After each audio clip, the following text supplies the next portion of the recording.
seems that most of the harm from these laws, it wasn't that people were being thrown in jail, but it just had repercussions across other aspects of society and aspects of lives of gays and lesbians. But I'm really curious how many people, not just in Texas, but throughout the U.S., were, or do we even know, charged with these crimes like annually? Yeah. We don't have a good sense of that because we don't have reliable data for what happens in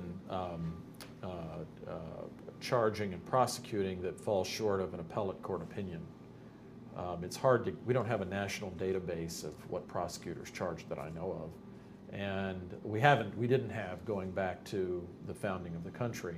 So we rely on spotty records at best. It seems that enforcement of sodomy laws against private, voluntary conduct between adults was very, very rare. You can imagine why.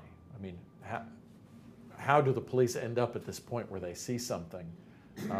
And indeed, in this case, I think they did not. That's not to say it didn't ever happen, and the police certainly did claim that it happened.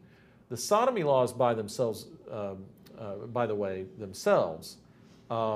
were most often used as additional leverage by prosecutors against people who had committed other offenses like rapes. So a prosecutor would charge an assailant or a defendant, charged assailant with not just the sexual assault or the rape, but with sodomy.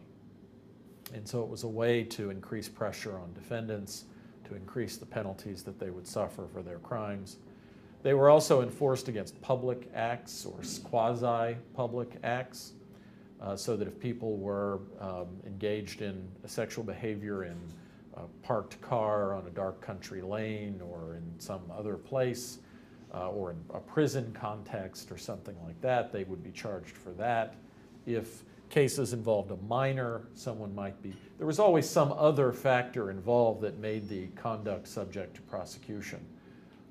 I should mention one of the interesting things to me is I asked the police officers in this case directly, in your role as police officer, did you ever encounter a man and a woman having sex in a parked car?